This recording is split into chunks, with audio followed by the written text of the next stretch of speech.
Délivrez-vous. La 7e chaîne marque à la présentation.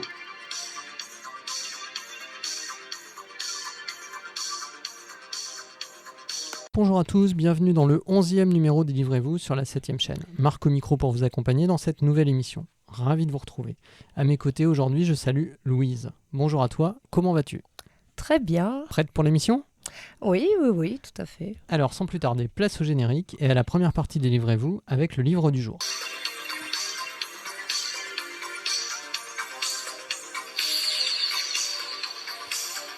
Délivrez-vous. Première partie, le livre du jour. Pour notre 11e numéro des Délivrez-vous, le livre du jour s'intitule « Lire, écrire et être libre ». Il est signé José Moraes. Cet ouvrage a paru aux éditions Odile Jacob. Sur la couverture, on voit une photo sépia avec 4 gamins pieds nus autour d'un livre. Le sous-titre de l'essai est « De l'alphabétisation à la démocratie ». Marc, tu peux nous présenter l'auteur ? Alors, José Moraes est un psycholinguiste. Il est d'origine portugaise, comme son nom l'indique. Ceci est important, car sa jeunesse a été marquée par la dictature et explique sans doute son rapport à la démocratie et à la liberté d'expression. Il vit aujourd'hui en Belgique et est professeur à l'université. Il a écrit il y a une dizaine d'années « L'art de lire », un essai passionnant d'introduction aux mécanismes psychologiques en place lors de la lecture. Son nouvel ouvrage est un prolongement du précédent. Je qualifierai la première partie de l'essai, intitulée « Pour un monde lettré », de scientifique, tandis que la seconde partie, pour une pensée libre et critique, est davantage philosophique. Tu peux nous dire un peu en quelques mots quel est l'enjeu de cet essai ?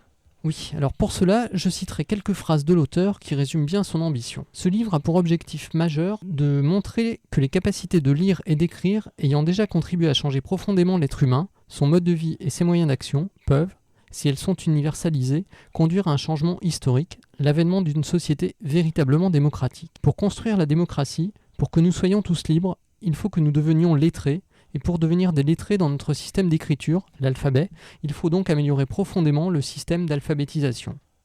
On le constate, José Moraes, au-delà de ses connaissances, choisit de s'impliquer. Son livre est politique, comme on va le voir. Et quel sens donne-t-il au mot lettré, exactement ? Et j'imagine qu'il parle aussi d'illettré et d'analphabète, c'est ça ? C'est ça. Celui qui est lettré, c'est bien sûr celui qui sait lire, mais pas seulement. Il doit aussi être capable de comprendre le sens d'un texte, et donc pas seulement de le déchiffrer. Disons que lire, c'est traiter ce qui se trouve dans un texte. L'auteur introduit le concept de littératie. Ce mot vient de l'anglais, il propose de l'utiliser tel quel, sans traduction. La littératie, c'est la capacité d'exprimer sa pensée, pas seulement de lire et d'écrire. Les compétences en littératie ont aussi un impact sur la mémoire et le raisonnement logique. Être lettré permet d'utiliser son imagination. C'est une condition pour participer au débat démocratique. Celui qui n'est pas lettré est de facto exclu, mis à l'écart. C'est l'illettré, l'analphabète. L'auteur utilise-t-il des notions pointues de la linguistique ? Oui, c'est vrai, mais le bouquin reste accessible. Il est question en particulier de graphèmes, de phonèmes, de syllabes, de cordes orthographiques. Il va être difficile ici de résumer tous les concepts et les démonstrations. Je laisserai les auditeurs intéressés par ces sujets, par exemple les enseignants, découvrir le livre. J'ajouterai que l'approche scientifique de l'activité de lecture, avec la reconnaissance des mots, est bien développée notamment grâce aux travaux réalisés conjointement avec le neurologue Stanislas Dehaene. Les différents concepts théoriques qui sont développés sont importants pour répondre aux enjeux d'extension de la population lettrée. Et est-ce que c'est possible d'alphabétiser des adultes ? Et est-ce que cela nécessite énormément de temps ? Alors il existe des méthodes pour apprendre à lire qui permettent en 9 mois à des adultes illettrés de maîtriser la lecture. Aussi surprenant que cela puisse paraître quand on met cela en regard de la durée de l'apprentissage pour les enfants. Les méthodes évoquées dans l'ouvrage sont éprouvées. Il est donc possible d'alphabétiser à grande échelle, mais pour cela il faut une volonté politique. L'auteur insinue que cela peut arranger les classes dominantes, les dirigeants, que certains n'accèdent pas à l'alphabétisation. En effet, si tout le monde est lettré, c'est un danger.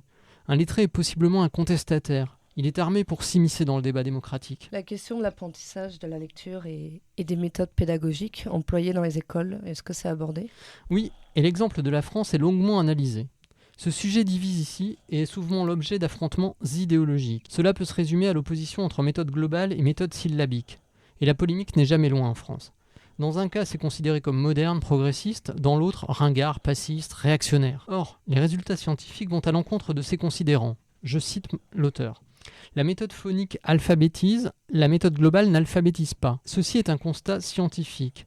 Par la méthode globale, non seulement on n'enseigne pas à lire, mais de plus on n'enseigne pas la rigueur et la justesse. Tout l'enjeu est de savoir pourquoi, malgré ses connaissances, le système éducatif français ne change pas. Si l'on comprend bien l'auteur, on peut dire que c'est criminel. Il n'hésite pas à stigmatiser certaines positions dogmatiques, par exemple des syndicats, dénués de fondements scientifiques.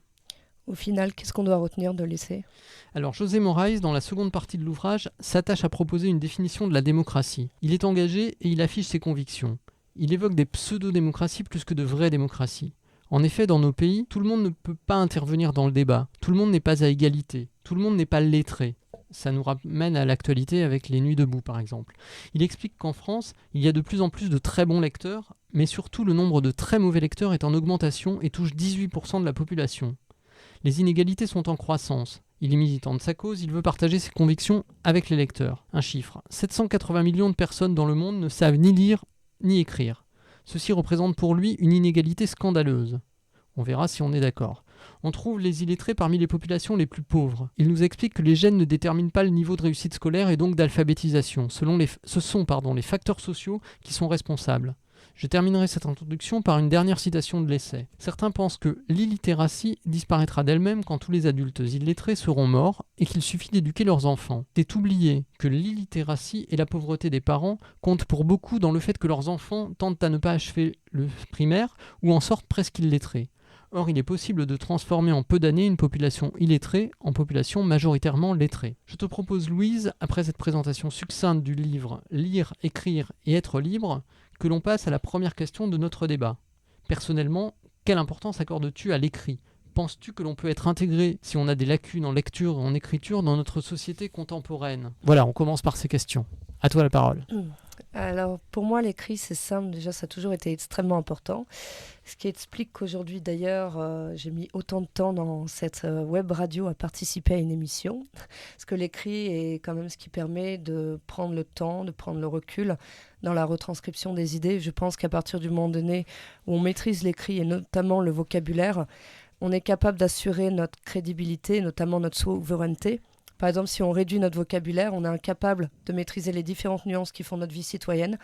De fait, si par exemple on prend l'exemple de la novlangue dans 1984 de George Orwell, il expliquait qu'en fait elle réduisait le vocabulaire, l'usage du sens et donc l'usage de la démocratie. Donc effectivement, maîtriser le vocabulaire et la richesse de notre langue française fait de nous un citoyen qui est capable de comprendre son époque. Je pense que tu parles de la langue française, mais on peut sans doute généraliser à la plupart des langues qui utilisent un alphabet. Après, je l'ai appliqué au cas français. Tout à fait. Et si par exemple on s'intéresse à la lecture aujourd'hui et du rapport des Français à la lecture, il y avait une étude publiée par TNS Sofre en 2009. Et en fait, le problème n'est pas la question de la perte des lecteurs. Parce qu'en fait, on a vu qu'entre 81 et 2008, on avait 66% de lecteurs et en 2008, 69%. Donc, la question n'est pas de la perte, mais plus du nombre de livres lus par an. C'est-à-dire qu'en 1983, on avait 42% des Français qui lisaient plus de 5 livres et 34% en 2009. Après, certes, on lit moins de livres, ça c'est clair, mais ça ne veut pas dire qu'on lit moins, parce que clairement, avec la surinformation et l'usage des smartphones, nous avons tout le temps, nous sommes constamment en train de lire. Le seul problème dans la lecture aujourd'hui est ce qu'on appelle le déficit de l'attention, qui est une pathologie de plus en plus reconnue chez les jeunes. Comme notre cerveau est assez élastique, il s'habitue en fait à des modes interactifs et une rationalisation de contenu qui est de plus en plus grande sur les sites et notamment sur les presses web. On l'avait vu notamment avec le rachat de jeuxvideo.com par Webedia, qui a fait que les articles étaient beaucoup plus courts et beaucoup plus axés sur l'interaction et la publicité. Et en fait, de fait, notre cerveau s'habitue à moins lire, en tout cas à être moins attentif. Et d'ailleurs, plusieurs études sur le sujet. Un psychologue de l'université de Chicago, Michael Pietrus, qui en fait avait fait une conférence à Austin et il avait exprimé que l'usage intensif d'Internet fait qu'il y a 11% des jeunes entre 4 et 17 ans et 20% des étudiants aux États-Unis qui sont concernés par le déficit de l'attention. Alors, est-ce que tu penses que tu es dans cette catégorie ? Effectivement, de temps en temps, je remarque que j'ai besoin de stimuli. Je suis un peu plus rapide, enfin en tout cas je demande plus de rapidité malgré moi, et qu'effectivement l'usage Internet et d'autres écrans à côté entraîne un mode de lecture qui est beaucoup moins axé sur la concentration Et effectivement, je vois le problème que ça peut poser. Et d'ailleurs, il y a Microsoft qui avait fait aussi une étude. Il a déterminé qu'en fait, 86% des consommateurs ont un œil sur un autre écran lorsqu'ils regardent la télévision ou surfent sur le net. Et que en fait, les cerveaux se transforment avec une faiblesse de concentration et un besoin de stimuli rapide. Alors, je reviens sur les premiers chiffres que tu citais pour qu'on Mm. débatte, et puis après, tu continueras les explications. Tu nous disais que le pourcentage des gens qui lisaient plus de 5 livres par an était en diminution. Toi, tu es dans la catégorie lis plus de 5 livres par an ou pas ? Ah oui, ça clairement, oui. C'est-à-dire qu'ayant fait une licence de lettres, j'ai été habituée à lire plusieurs livres, d'ailleurs plusieurs livres en même temps, ce qui est aussi un problème parce qu'au final, ça a induit effectivement une perte de la concentration. Mais effectivement, je lis beaucoup plus que 5 livres par an. Bon, a priori, c'est normal, on est dans une émission sur les livres, donc c'est normal Voilà. qu'on soit a priori des gros lecteurs. Moi aussi, je suis C'est mieux. largement au-dessus de la moyenne.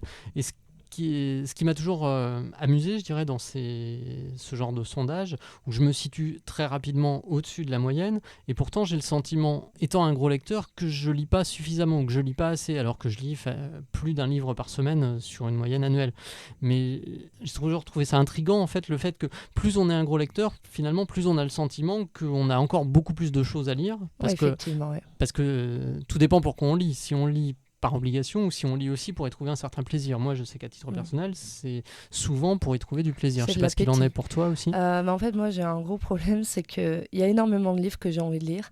Et même quand j'ai entamé un livre, et qu'il s'avère que je me balade dans une librairie ou à la FNAC, je vais voir des titres, je vais voir des livres qui vont me faire envie, ou des amis qui vont me parler de tel livre, et très vite, je vais tout de suite les acheter.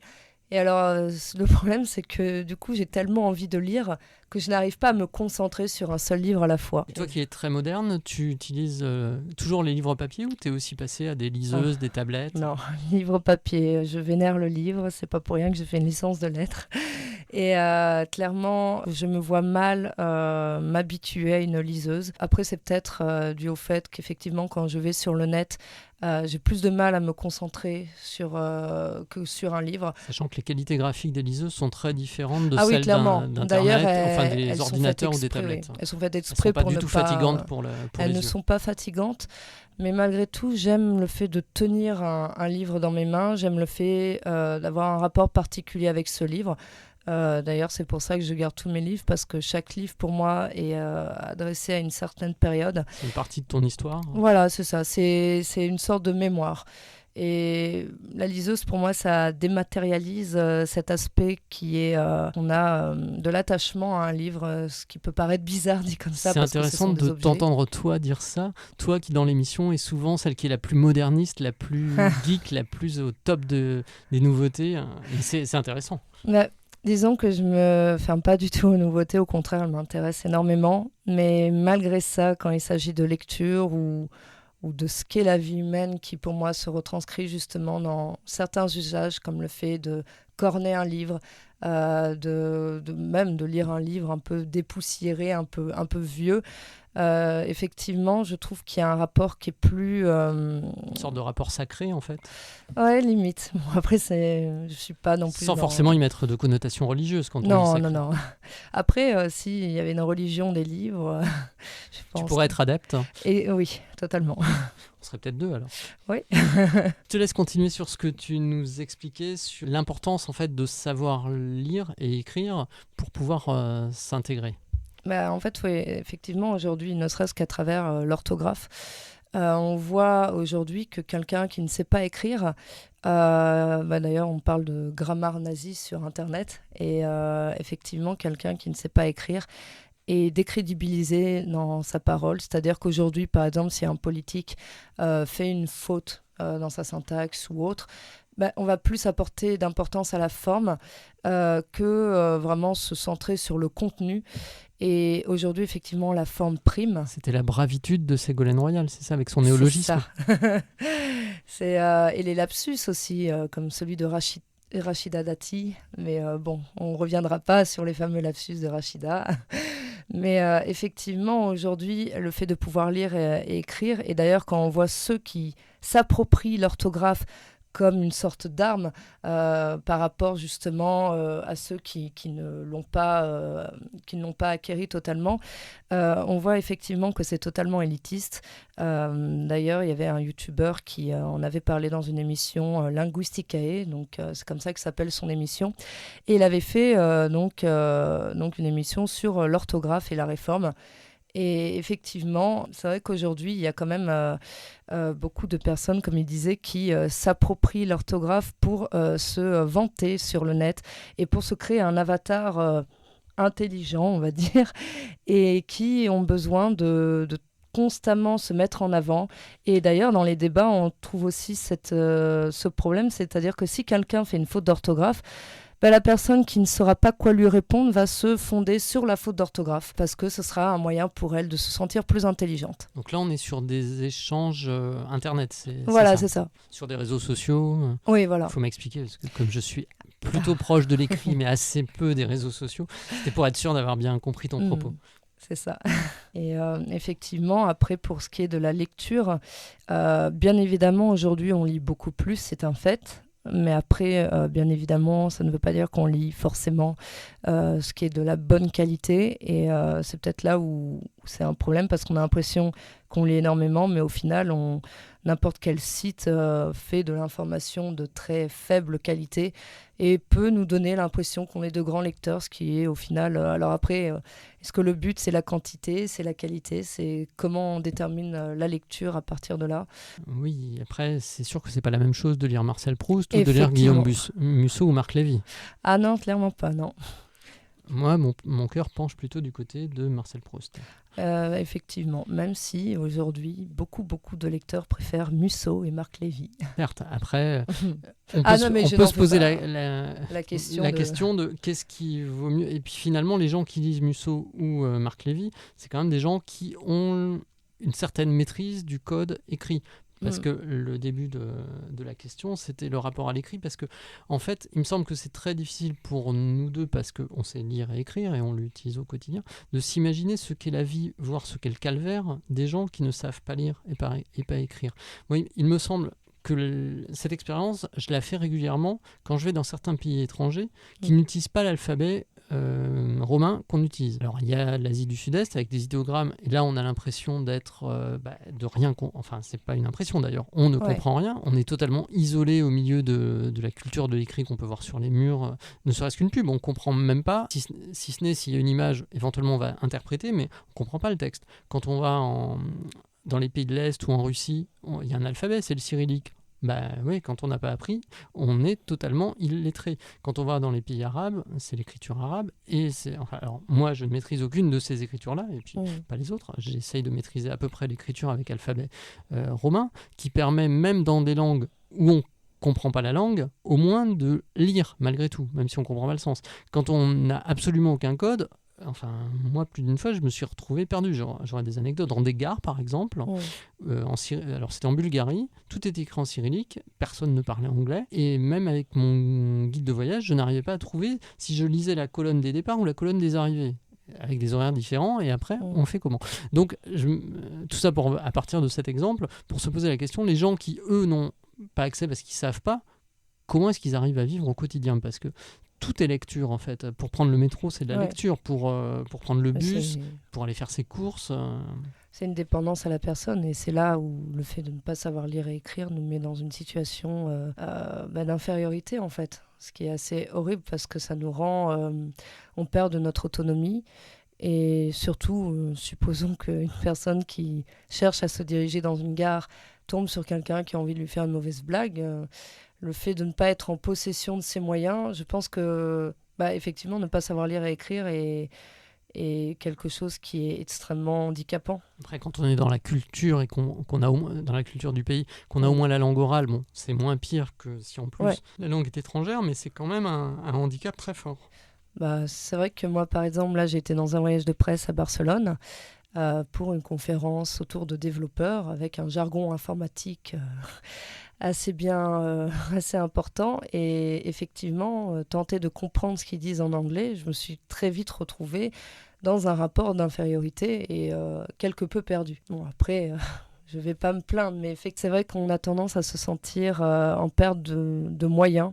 Et effectivement, le fait de ne pas maîtriser un vocabulaire, ça nous empêche clairement de maîtriser ce qu'est notre démocratie. On va y venir à la démocratie. Mm. Question subsidiaire, on va dire, par rapport à ce rapport à l'écrit. Est-ce que tu as le souvenir, puisque tu es très jeune, de la méthode qu'on a utilisée pour t'apprendre à lire par rapport à la polémique dont dont parle José Moïse dans le livre, entre méthode globale, méthode syllabique? En fait, on y allait... c'est vrai que j'ai peu de souvenirs par rapport aux méthodes. C'est vrai que ça prenait du temps. En tout cas, je vois la façon d'apprendre à lire et à écrire aux élèves prend du temps, et la lecture n'est pas encore acquise malgré les années qui passent, et on voit encore des élèves qui ont du mal à lire correctement un ouvrage devant eux.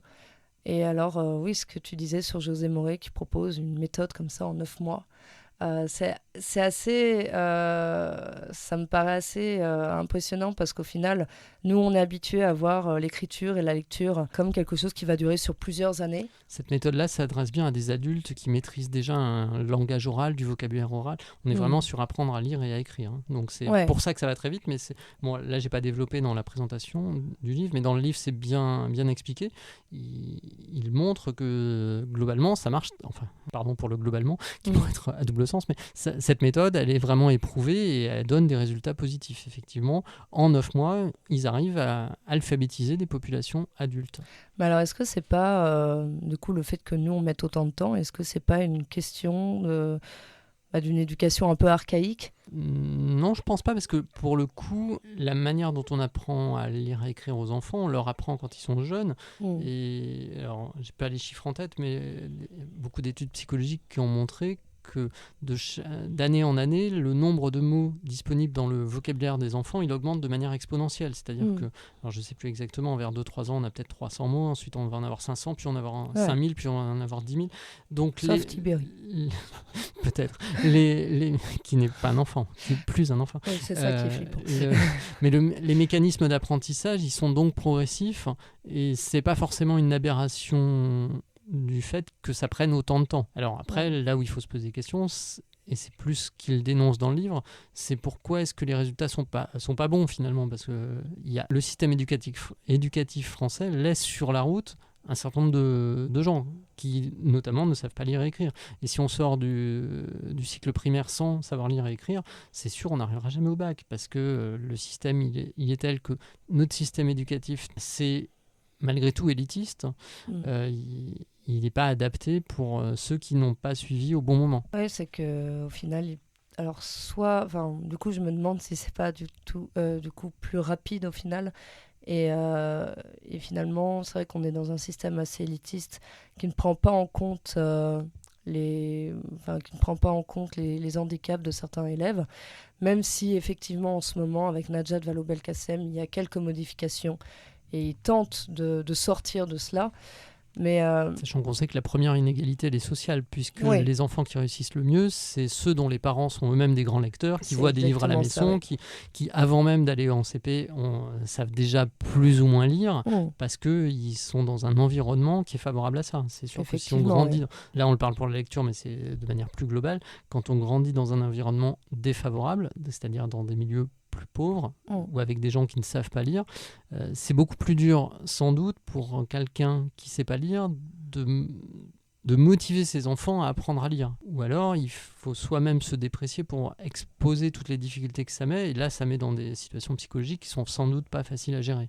Je pense que c'est une totale inadéquation. Et je pense aussi que ceux qui ont du mal à lire ou ont du mal à évoluer dans la lecture et l'écriture ne prennent pas assez la parole et n'osent pas prendre la parole, parce qu'il y a un rapport sacralisé au professeur, et ce rapport empêche le dialogue et empêche certains élèves d'évoluer. Moi, en tout cas, c'est ce que j'ai pu voir, c'est que quand le prof demande si tout le monde a compris, beaucoup qui n'ont pas compris n'osent pas lever la main et n'osent pas le dire, parce que ils ont peur de paraître stupides, parce qu'effectivement, dans notre système, on n'ose pas parler, on n'ose pas prendre la parole. Et je pense que c'est ce côté où le prof est sacralisé, mis sur un piédestal, comme s'il avait entièrement raison, et que quoi qu'on dise, on ne pourra jamais être égal à lui. alors que bien évidemment, je ne suis pas adepte des méthodes anglo-saxonnes, mais je pense qu'il y a plus de convivialité, plus de mise en confiance, plus de dialogue, et que ça aide, en tout cas, à faire savoir son handicap, ce qui n'est pas le cas dans l'éducation française, qui est particulièrement élitiste. Après, on ne va pas ici faire le débat ou le procès de l'éducation nationale, qui a aussi des grandes vertus, parce qu'il y a aussi un système républicain qui permet à certains, mais sans doute pas à suffisamment de personnes, de s'élever hiérarchiquement par rapport à son milieu d'origine. On voit des exemples, je pense en littérature assez récemment à Édouard Louis, qui est issu du Pas-de-Calais, qui a eu une enfance absolument... au milieu de gens qu'on pourrait sans doute qualifier d'illettrés, et puis, sans parler de la stigmatisation dont il a fait l'objet pendant assez longtemps en raison de ses orientations sexuelles. Ensuite, à un moment donné, il a réussi à s'émanciper de ce milieu-là, à en sortir et à intégrer Normal Sup. Effectivement, mais ça reste des cas à la marge. Une deuxième question qui m'est venue autour du livre dont on parle aujourd'hui, c'est le rôle de l'école, on en parlait déjà un petit peu, et se demander si elle forme les élèves à l'esprit critique. Esprit critique qui sera un des sous-bassements en fait, d'un comportement participatif au sein d'une démocratie. L'esprit scientifique est-il un esprit de doute ? Deux questions. Alors, on n'est pas au bac de philo, mais des questions ouvertes. Louise. Clairement, pour ce qui est de l'esprit critique, alors effectivement, en termes de lecture, en termes de ce qui nous est donné, on a de la matière pour se former un esprit critique, mais le problème, c'est qu'on n'a pas les méthodes. Parce qu'en fait, ce qui se passe, c'est que je pense qu'on est plus dans une logique où on amasse beaucoup d'informations en peu de temps, avec des programmes scolaires qui sont souvent massifs et un temps limité pour les professeurs. Grand débat en France sur les rythmes scolaires et les programmes scolaires. Ouais, c'est vraiment un grand problème parce que moi j'ai vu beaucoup de professeurs nous dire bon, allez, il faut que je me dépêche. Là, on n'a pas le temps. Bon, allez, on va le faire vite. Et le problème, c'est qu'en faisant vite, parce que c'est toujours un problème de rythme, hein, c'est toujours ça, la même question, c'est qu'on n'a pas le temps de penser. Voilà. Et on n'a pas le temps de penser, donc on n'a pas le temps d'être dans les moyens, en possession d'outils démocratiques, parce que ça va toujours de plus en plus vite. C'est une accumulation du savoir qui empêche de développer le temps nécessaire à la réflexion et à la pensée, c'est ce que tu nous dis. C'est exactement ça, parce qu'on est dans une sorte d'évaluation qui se fonde sur le par cœur et sur le truc un petit peu archaïque du plan en 3 parties. Et au final, qui ne sert pas à grand-chose. Alors oui, effectivement, il y a une structure de la pensée où effectivement, on fait l'effort de réfléchir, thèse, synthèse, antithèse. On essaie de se contredire à travers ce plan en 3 parties et de nuancer, mais je pense tout de même qu'il est aujourd'hui qu'il est quelque peu inefficace parce qu'on n'a que ça en fait comme exercice pour notre esprit critique. Et notre esprit critique n'est pas en moyen de se développer parce que y a aussi ce fait, comme je disais tout à l'heure, le fait de ne pas prendre la parole, d'avoir peur de la prendre. En fait, on amasse.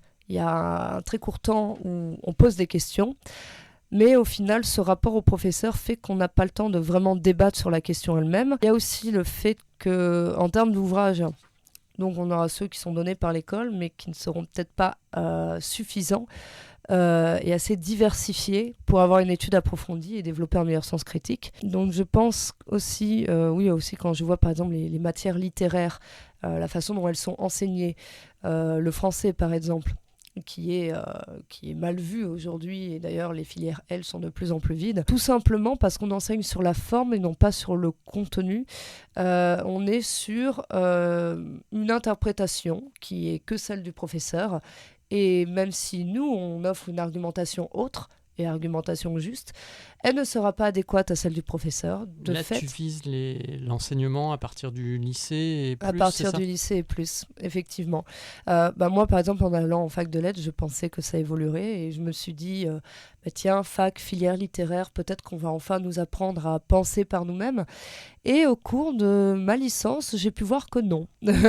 Disons que j'ai pu voir que si je n'allais pas de mon côté faire mon rat de bibliothèque et vraiment m'abreuver de bouquins et de bouquins. J'allais finir comme beaucoup d'ailleurs, peut-être 80% de ceux qui étaient en licence de lettres, qui se fondaient uniquement sur le cours, qui était totalement désuet et où on ne nous apprenait pas à réfléchir et où on faisait 3 fois du Molière par an en finale. Donc en termes de découverte, il n'y avait pas grand-chose et surtout on n'apprenait même pas, on apprenait, lapsus révélateur, disons qu'on ne découvrait pas... Tu n'es pas Rachida Dati. Non, et rien n'est sexuel dans ce que je dis, pour une fois. Et on n'avait pas le temps de découvrir des auteurs contemporains parce que on va dire que ça s'étendait que jusqu'au 19e siècle. Donc on n'avait pas le temps de se poser des questions sur notre propre siècle, ce qui est embêtant pour une filière censée nous faire réfléchir. Et que moi j'ai pu voir dans ce qu'on faisait à l'écrit, on faisait des dissertations et des commentaires composés. Voilà. Donc, c'est-à-dire qu'en lettres, vous vous arrêtiez au début du 20e, peut-être Proust, et puis vous n'alliez pas on n'allait pas plus loin. Ça s'arrêtait au 19e siècle. Un auteur comme Le Clésio, qui a eu le prix Nobel il y a quelques années, il ne faut pas y compter. Connaissez pas. Il ne faut pas y compter. Et même dans les auteurs classiques, on voyait surtout que du Molière. Molière qu'on a déjà vu beaucoup au collège et beaucoup au lycée. Alors Molière, oui, c'est sympa, oui, c'est intelligent, c'est subtil, oui. Mais il y a autre chose que Molière, voilà. Oui, peut-être, pour me faire l'avocat du diable, dans Molière et dans un certain nombre de textes classiques, j'imagine, quand on fait des études de lettres, on y retrouve tout un tas de figures de style que peut-être il faut étudier. Alors après, les anaphores, les asyndetes, les chiasmes, toutes ces choses-là, on va peut-être plus facilement les retrouver. C'est une explication, hein. Je me fais une fois de plus l'avocat du diable. C'est le diktat des figures de style et de la forme du texte. Parce que le diktat est simple, c'est étudier la forme et n'étudier que la forme et ne pas avoir le temps de comprendre le contenu et sa contextualisation, son histoire, le courant de pensée. On a étudié des courants de pensée, mais des courants de pensée qu'on voyait très rapidement et qu'on n'avait pas le temps d'appliquer dans notre esprit critique. Tu parles de la forme, par exemple, vous étudiez le nouveau roman dans les années 50-60 avec Nathalie Sarraute, avec des auteurs comme ça, qui pour le coup, sur la forme, étaient révolutionnaires aussi. Ah non, la révolution, on ne fait pas à la fac. On n'étudie pas ça, bizarrement. Non, on étudiait les formes extrêmement classiques des alexandrins et puis les formes un peu plus révolutionnaires qui ont alimenté le 19e siècle. Mais clairement, ce qu'on faisait à la fac ne nous apprenait pas grand-chose. Donc j'ai l'impression d'avoir perdu un peu 3 ans pour rien. Après ça, c'est pas très grave, mais c'est vrai que je m'inquiète en fait de mon point de vue en tant que personne qui va à la fac dans une filière associée aux sciences humaines et notamment quand j'entends aussi mes amis qui sont en fac d'histoire, je m'inquiète en fait de la façon dont on nous fait croire qu'on nous fait réfléchir alors que pas du tout. Et que même si les filières qui sont associées aux sciences humaines elles-mêmes ne nous permettent pas de réfléchir et de s'exprimer, de penser par soi-même, je me demande bien où va la démocratie.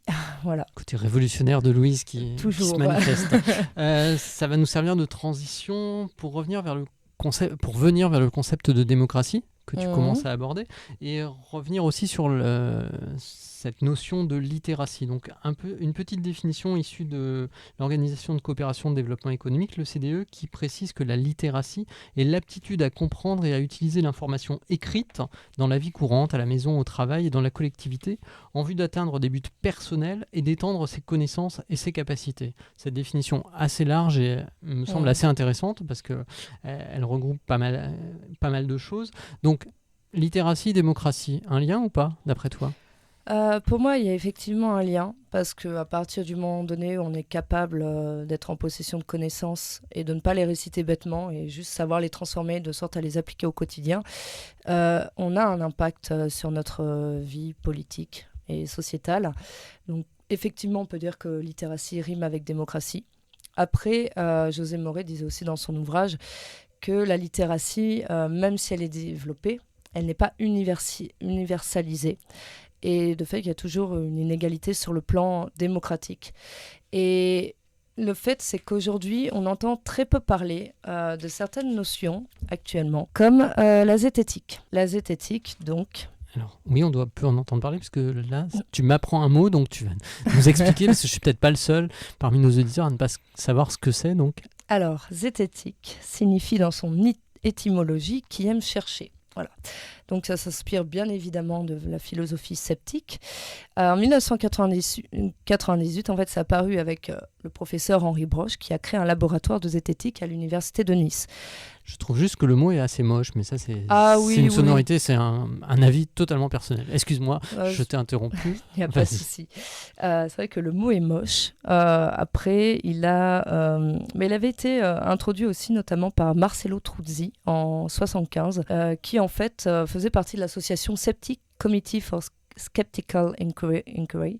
Désolé. Tu parles très bien anglais. Oh oui, tout à Après fait. un séjour en Espagne. Ah bah oui, de 3 jours, oui. Et qui, en fait, il a vu le jour dans un magazine qui se nomme The Zététique. Et en fait, zététique, c'est quoi? En fait, c'est simple. C'est une démarche philosophique et pratique qui essaie de s'approprier l'information et de démonter n'importe quelle information. Alors, ce n'est pas démonter pour démonter, de dire que tout est faux, bien évidemment, mais de savoir s'il faut y croire ou pas. Donc, c'est-à-dire que tout ce qui est propagande, pseudoscience, manipulation médiatique, en fait, le but, c'est de pouvoir les décortiquer et savoir prendre du recul.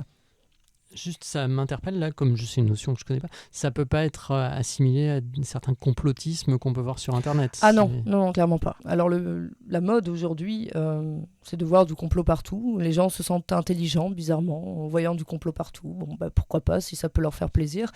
Mais clairement, la zététique n'a aucun rapport avec. Et d'ailleurs, elle commence à être un peu reconnue. L'Université de Grenoble, notamment, a réhabilité l'esprit critique avec le cours zététique et autodéfense intellectuelle.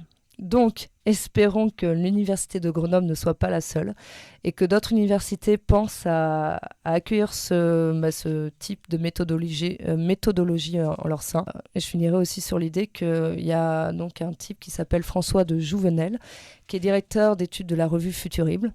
On est encore dans le futur, hein, toujours avec moi, toujours. Normal, toujours. Louise, au micro. Voilà. Et selon lui, l'enseignant du futur devrait être, comme il dit, charismatique et savoir développer des méthodes d'esprit critique. Parce que forcément, avec le web, les smartphones et le fait que l'information soit constamment à notre disposition, bien évidemment, n'importe quel élève pourra en 2 secondes aller sur son smartphone et ne plus écouter le cours et se dire en fait, ce qu'il me dit, je peux le retrouver très bien ici. Parce que sur le net, beaucoup de choses sont accessibles. C'est pourquoi charismatisme et méthode d'esprit critique seront peut-être les prochains outils des professeurs, surtout que ces professeurs pourraient bien être remplacés, qui sait, dans un futur lointain. Tu vas nous parler de robots. Non, Voilà. on n'y croit pas. Juste par rapport à ça, je me dis que déjà, même avant l'époque d'Internet, un professeur charismatique, il avait plus de succès, entre guillemets, qu'un professeur atone et moins charismatique. Ah oui, bien évidemment. C'est pas forcément... Là, tu mets ça, et enfin, d'après ce que tu nous dis, en concurrence du fait qu'on peut aller chercher l'info ou la connaissance ailleurs de manière très simple, ce qui était On pas l'a le cas déjà avant, en place. mais effectivement, aujourd'hui, le professeur est quelque peu décrédibilisé parce que au final, on comprend que grâce au numérique, on a accès à l'information. D'ailleurs, il y a de plus en plus de cours en ligne qu'on appelle les MOOC, Massive Open Course Online. Et décidément un cours absolu d'anglais dans cette émission aujourd'hui, Louise. Ah mais oui. Et du coup, c'est vrai qu'avec ces nouveaux apports, effectivement, je pense que le professeur a beaucoup plus de travail devant lui et que ce qui se pose comme question, c'est qu'il n'aura plus à juste réciter, transmettre l'information, mais à surtout faire comprendre son enjeu. Notamment, moi j'ai pu le voir, la philosophie qu'on nous apprend en terminale, beaucoup de personnes ont détesté cette matière. Et moi, si je n'avais pas eu un prof aussi charismatique que j'ai pu avoir et qui nous faisait un lien constant avec l'actualité, clairement, peut-être que j'aurais été dans le même cas que ces personnes qui détestent la philosophie. Très bien. Tu viens de nous parler de ces professeurs du futur qui devront être encore plus charismatiques pour espérer pouvoir enseigner et être écoutés, disons. Je voudrais qu'on revienne maintenant apprendre à lire et écrire, puisque c'est l'objet de notre débat. Ceux qui nous enseignent, c'est les enseignants, et les enseignants des petites classes, plutôt du primaire. Ouais. Donc je voudrais qu'on s'intéresse un peu à leur formation à eux. Tu citais tout à l'heure la ministre actuelle de l'Éducation nationale, Najat Vallaud-Belkacem, qui met l'accent, mais elle n'est pas la seule, il y a eu d'autres ministres avant elle de l'Éducation nationale qui ont dit ça de manière un peu récurrente, sur le fait qu'il faut mettre en place les fondamentaux, que les fondamentaux, c'est apprendre à lire, écrire et compter. Bon, Ça, je pense qu'il n'y a pas forcément de débat là-dessus. C'est sûr Je pense que tout le monde est si d'accord. si on n'a pas les bases, on ne peut pas acquérir ce qui vient ensuite. Donc, on l'a vu, José Moraes nous dit il faut non seulement apprendre à lire et juste à déchiffrer, non, c'est pas ça qu'il faut. Il faut apprendre à alphabétiser de manière à ce qu'on arrive à comprendre un texte, à le mettre dans son contexte, à réfléchir autour, tout ce que tu nous as dit. Alors, quand on va apprendre, et ça vise surtout les enseignants de dernière section de maternelle, CP, CE1, les premières classes, à lire, est-ce qu'on est bien formé à ça ? Je précise ma question. Il y a quelques années, il y avait ce qui s'appelait les IUFM, pour Institut universitaire de formation des maîtres des écoles. Ouais. Ça a disparu. Bon, on ne revient pas sur les raisons politiques. Il me semble qu'il y a un certain nombre... Aujourd'hui, les professeurs des écoles ou professeurs ou agrégés, ils sont à la base spécialisés dans une matière. Ils ont fait une licence de lettres, une licence de langue, voire plus, puis ils ont passé des concours. Et pour certains, à aucun moment, on leur parle d'aspects qui pourtant sont importants, la linguistique, le code orthographique, c'est quoi ? Un phonème, un graphème, les notions dont je parlais tout à l'heure. On ne leur parle pas beaucoup de psychologie cognitive, de psychologie du développement de l'enfant. Il y a des moments où un enfant il va être réceptif et d'autres où il ne va pas l'être en fonction de sa maturité, de tout un tas de stades de développement qu'a pu, par exemple, mettre en exergue un chercheur comme Jean Piaget. Aujourd'hui, il y a, c'est sûr, des professeurs qui n'en ont jamais entendu parler. Est-ce que ça te semble être un manque ? Ou au contraire, non, c'est très bien d'avoir fait un cursus de philo et puis ensuite de devenir maître des écoles. Clairement, je pense que, d'ailleurs, si on dit que les licences de lettres mènent forcément à être professeur, c'est notamment parce qu'on va acquérir des connaissances linguistiques. Après, le problème, c'est que la linguistique est vue de façon assez rapide. On n'a pas le temps de vraiment maîtriser la linguistique et elle n'est pas amenée de sorte à ce qu'on puisse l'adapter plus tard dans l'éducation. Je pense notamment aussi que tout ce qui touche l'orthophonie, effectivement, on aurait on aurait beaucoup d'intérêt à assimiler certaines notions dans l'orthophonie qu'on pourrait appliquer au niveau de l'éducation et au niveau de la pratique, parce que c'est avant tout une histoire de pratique, et la pratique dans la formation des professeurs n'est pas du tout mise en avant, même si auparavant, effectivement, il y avait 2 ans, dont 1 an purement théorique et 1 an de pratique. Sous Sarkozy, ça a été quelque peu supprimé, ce qui fait que... Quelque peu étant une litote, a priori. Oui, un doux euphémisme. J'aime bien les euphémismes, surtout avec Sarkozy. Disons que c'est d'ailleurs ce qui est assez drôle, parce qu'il critiquait le fait que les profs ne soient pas assez compétents, mais je ne vois pas comment un prof qui, au final, n'a pas eu du tout le temps de se former sur place, en quoi le fait, dans ses débuts, de l'amener dans un collège ZEP où il devra faire preuve d'autorité, chose qui ne lui a pas été apprise, notamment, en quoi ça va lui permettre de rester dans la fonction. D'ailleurs, de plus en plus de profs font des burn-out ou pètent des câbles à cause de, justement, le fait d'être envoyé en collège ZEP et ne pas avoir eu le temps de savoir s'adapter sur le plan pédagogique. Le fait qu'il n'y ait pas de psychologie de l'enfant, c'est quelque chose qui m'étonne énormément aussi, parce que je ne dis pas qu'on est comme des médecins quand on est professeur, mais je pense tout de même qu'on a un rapport humain, et que ce rapport humain, il doit être mis en avant, et qu'effectivement la psychologie de l'enfant est primordiale pour savoir à qui on s'adresse. Et aujourd'hui, le prof ne sait pas à qui il s'adresse. Alors soit on a des profs qui sont passionnés, je pense que pour être prof, il faut être extrêmement passionné, soit des profs qui sont là par erreur. Voilà. Puis peut-être d'autres entre les deux, mais c'est vrai que c'est compliqué de faire la part des choses entre...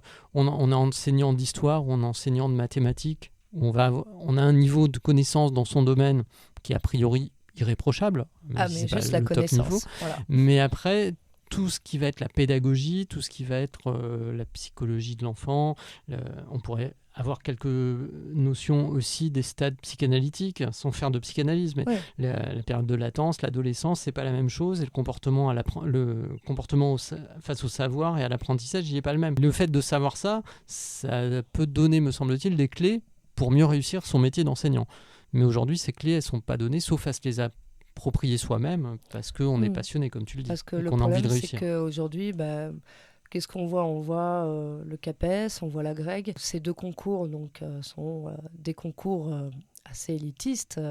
C'est des concours où, au final, c'est juste une histoire de connaissances. Il n'y aura pas... Au final, on se rend compte que quand on voit en termes d'épreuves, tout l'aspect pédagogique est totalement mis de côté. Donc, je pense effectivement que par la suite, il faudrait peut-être réfléchir à développer vraiment une formation un peu plus conséquente, un peu plus longue que seulement passer un concours où on récite bêtement nos connaissances. Donc dans quelques années, Louise, ministre de l'Éducation nationale. Oula, non, pour jamais. mettre en place Moi et la quelques idées. politique, non merci. D'autres choses à dire, donc là je pense qu'on a à peu près fait le tour, c'est-à-dire on voit bien que savoir lire, savoir écrire, c'est absolument nécessaire pour pouvoir s'exprimer dans une société démocratique et pour pouvoir faire valoir ses droits dans la démocratie. Pour ça, il faut qu'on nous ait alphabétisés. Et ceux qui doivent alphabétiser, il faut leur donner les moyens, notamment en leur enseignant les connaissances scientifiques les plus à la pointe sur ce que c'est qu'un apprentissage neurolinguistique, toutes ces choses-là. Donc je pense qu'on a à peu près fait le tour. Est-ce que tu vois des choses à rajouter? Pour l'instant, non, à part que effectivement, ce qui est intéressant aujourd'hui de voir dans l'éducation, c'est qu'on commence quand même à mettre en place des outils, notamment par rapport à l'information sur le net, qui permettent de savoir trier l'information et savoir ce qu'il faut dissocier du fake ou de la pure information. Et je trouve intéressant que ça se mette en place aujourd'hui parce que ça rejoint notamment la zététique, l'esprit du doute. Donc à voir ce que ça donnera par la suite. Donc la zététique aura été le mot de notre débat, un nouveau mot pour certains peut-être, et ainsi se termine notre débat sur l'illettrisme et la démocratie. Nous allons nous retrouver dans quelques instants pour la deuxième partie de l'émission, où avec Louise nous conseillerons des idées de sortie, de distraction ou de lecture. En attendant, voici une courte pause musicale. Je vous propose d'écouter un extrait de J'aime lire, ça tombe bien, d'Albin de la Simone. On se retrouve juste après avec Louise. J'aime lire les grands récits de chasse, l'odeur de la besace, le muscle du cheval, les plumes sous les balles. J'aime lire l'album de la comtesse, les tresses et la détresse. J'aime quand un simple mousse, la trousse et la détrousse. J'aime lire les trajectoires en pente, les épopées sanglantes, brusquement et soudain. Pourtant tout allait bien. J'aime lire, mais non, je ne l'ouvrirai pas. Je la laisserai là, cachetée silencieuse, je ne risquerai pas. J'aime lire les rapports de police, les tortures, les supplices. J'aime la garde à vue, le pas vers la bavure. J'aime lire. De retour pour les propositions culturelles du jour avec l'équipe Délivrez-vous. C'est la carte blanche, libre et sans contrainte. Seul objectif, intéresser les auditeurs, les inciter à suivre les choix. On se retrouve après le jingle.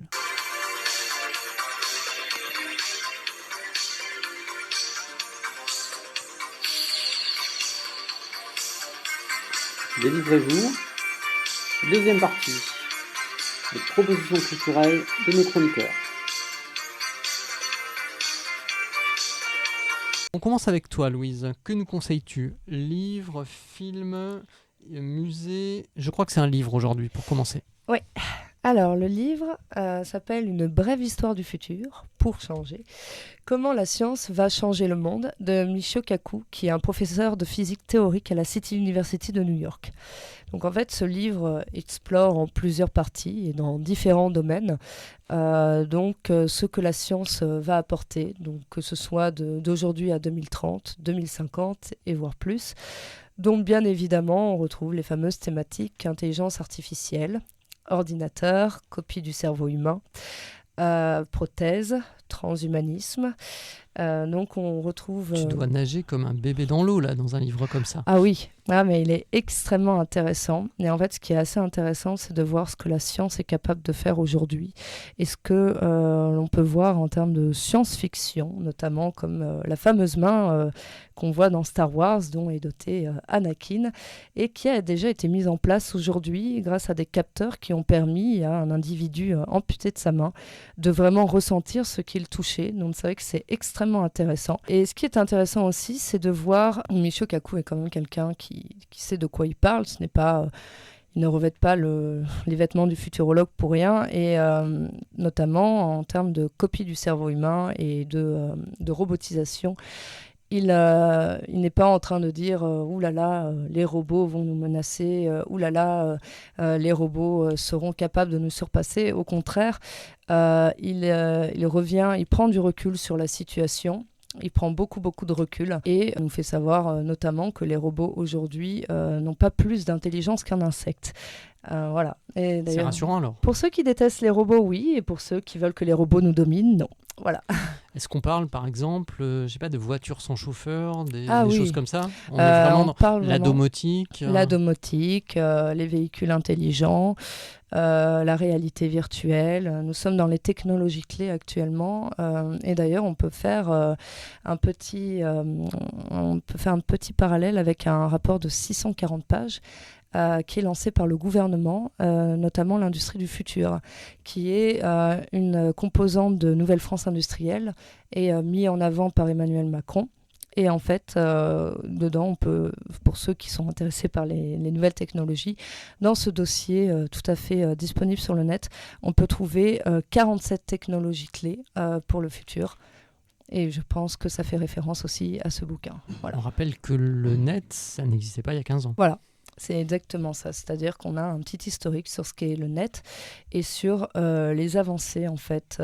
C'est-à-dire que ce qu'on a pu faire en 10 ans permet de savoir que ce que l'on prévoit pour la suite ne sera pas si difficile à mettre en place et ne prendra pas un temps énorme. Après, bien évidemment, il s'étend pas sur une dizaine d'années, mais il s'étend quand même jusqu'à 2070. Il s'étend assez loin quand même. Donc voilà, et c'est assez intéressant parce qu'il explore les différents domaines comme notamment aussi la médecine et pour chaque domaine il montre les évolutions entre aujourd'hui et 2030 et 2070. Donc voilà, en médecine par exemple, est-ce que ça nous dit qu'on va vivre plus vieux, en meilleure santé, qu'on sera tous centenaires ou pas du tout? Mais il est question beaucoup du clonage, bizarrement. Et qui peut faire penser au film The Island, le fameux film avec Ewan McGregor et Scarlett Johansson, et qui sont des clones en fait, qui sont sur une île et qui n'ont pas conscience d'être des clones. On est bien au-delà de la brebis Dolly il y a quelques années, qui était la première à être... on est bien au-delà et on voit des humains assez riches qui en fait demandent à refaire leur organe constamment pour rester en vie longtemps. Et c'est ces clones qui vont leur fournir cet organe sans le savoir parce qu'on leur fait croire qu'il y a eu l'apocalypse et que s'ils sont aussi s'ils sont en aussi bonne santé, c'est pour pouvoir aller sur cette île et être le futur gagnant. Sauf que l'île, en fait, ça sera donner leur organe malgré eux à des vrais humains. Donc voilà, il y a toute une réflexion sur notre rapport à la robotique, notre rapport à la médecine, sur l'immortalité, les nanotechnologies. Et donc c'est extrêmement intéressant. Donc, une brève histoire du futur de Michio Kaku. Et maintenant, à toi de nous dire ta proposition culturelle alors. Ça va également être un livre, mais autant toi tu regardes vers le futur, moi je vais regarder davantage vers le passé, avec une autobiographie qui s'appelle Nureyev, autobiographie. Alors Nureyev, c'était un danseur, un chorégraphe, il est mort en 1993, mais il se trouve que son autobiographie, publiée en 1962, vient d'être republiée et retraduite en France par Ariane Dollfus. Donc le livre n'était pas disponible en français depuis les années 60. Donc Nureyev, moi j'ai jamais eu la chance de le voir danser, parce que j'ai commencé à fréquenter les spectacles de danse à peu près au moment où il est malheureusement mort, donc j'ai pas eu l'occasion de le voir. Mais peut-être qu'avec le futur tu pourras le voir. Je sais pas.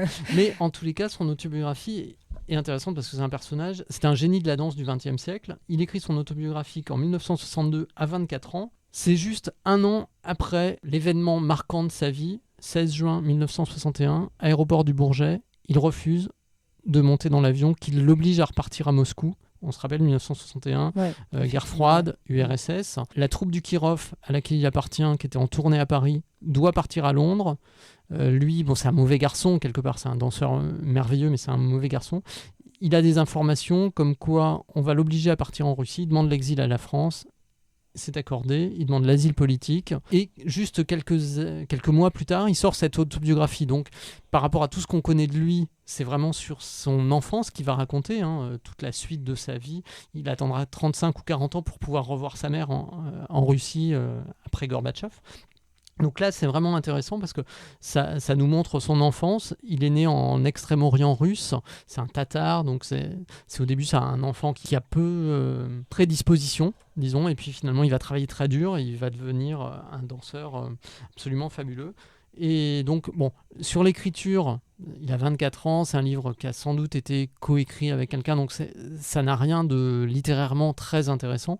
En revanche, sur l'histoire qui nous est racontée, c'est vraiment, pour ceux qui aiment la danse, très bien. Je conseille en même temps un roman, pour le coup, autour de Rudolf Nureyev, qui s'appelle Danseur, de Colin McCann, qui là, pour le coup, raconte de manière romancée sa vie et l'autre partie de sa vie après Paris, quand il est exubérant, extravagant, qui fait des soirées et en même temps il sera directeur de la danse à l'Opéra de Paris. Dans son autobiographie, il parle un peu de Margot Fonteyn qui sera sa partenaire anglaise, il parle un petit peu d'Eric Bruhn, danseur à rencontrer très jeune et qui sera son amant pendant toute une partie de sa vie. Voilà, donc c'est Nureyev, autobiographie. On revient vers toi, Louise. Cette fois-ci, on va rester un peu vers le futur, si j'ai bien compris. On va s'amuser sur un jeu vidéo. Oui, un jeu vidéo qui n'est pas très nouveau, mais que j'ai découvert récemment et qui est très peu médiatisé, et ce qui est dommage. En fait, il a été mis en place il y a 2-3 ans. Et ce jeu vidéo s'appelle The Stanley Parable. Donc en fait, il est assez simple. Vous êtes un employé, vous avez une vie concrètement de merde, où vous devez juste appuyer sur un bouton sur un ordinateur dans un petit bureau et votre vie se résume à ça. Et un beau jour, il s'avère que plus personne n'est là, il n'y a que vous. Donc bien évidemment, il va falloir comprendre ce qui se passe et donc explorer tout l'immeuble. Et vous avez une voix narrative qui vous accompagne tout au long, et une voix narrative extrêmement brillante et avec beaucoup d'humour noir. Vous avez l'impression d'être dans le film L'incroyable destin d'Harold Crick, un film où un personnage se rend compte en fait qu'il n'est qu'un personnage parce qu'il y a une voix narrative qui l'accompagne tout au long, notamment qui dit tout ce qu'il fait. Et un film extrêmement intelligent dont on peut trouver la référence ici. Il y a également une forte référence à The Truman Show, parce qu'en fait la personne se demande si au final sa vie n'est pas juste une grande blague et que tout le monde était au courant. On se demande aussi s'il a réellement existé ou pas. Et en termes de réflexion, en fait vous ne faites pas grand chose, vous vous baladez juste dans un immeuble et vous prenez divers chemins. La voie peut vous conduire vers d'autres chemins et vous allez choisir ou pas de suivre la voie. Et la voie va s'amuser avec vous constamment. Et en fait, le jeu s'amuse avec vous et c'est extrêmement intelligent parce que du coup, ça fait référence à énormément de scénarios et en fait ça fait énormément référence à la folie. Il y a certains moments où vous pouvez vous sentir mal, vous avez toute une combinaison de fins, donc certaines fins assez déprimantes. Donc voilà, c'est à la fois très drôle mais c'est un humour noir comme le film Marie et Max, et vous avez un grand nombre de possibilités. Vous ne faites pas grand-chose à part vous balader dans un immeuble et essayer d'en sortir. Mais en fait, tout l'intérêt du jeu est vraiment ce rapport au jeu qui s'amuse avec vous et ce rapport à la voix. Voilà. On joue à ça sur un ordinateur ? Oui. Ok. Bon, donc c'est parti pour The Stanley Parable. Et donc toi, maintenant, quelle nouvelle proposition ? Alors moi, on va pas partir dans le virtuel, on va plutôt rester dans le réel. Je vous propose de partir au Portugal, à Bilbao, aller faire un tour au musée Guggenheim. Alors le musée Guggenheim, l'extérieur et l'intérieur. on commence par l'extérieur. C'est un bâtiment à l'architecture absolument formidable. Bâtiment donc, qui a une quinzaine d'années, fait par Frank Gehry.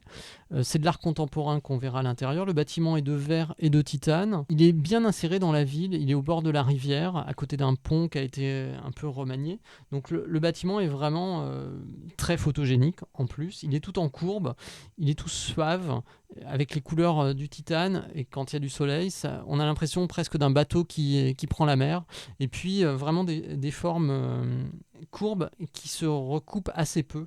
Et je pense que architecturalement parlant, c'est quand même une prouesse. Quand on est à l'intérieur du bâtiment maintenant, ça commence par un atrium, donc une salle immense, à partir desquelles il va y avoir les différentes ailes du bâtiment. Donc dans cette salle, il y a un plafond qui est très très haut, d'immenses verrières. Donc ça c'est pour la partie atrium.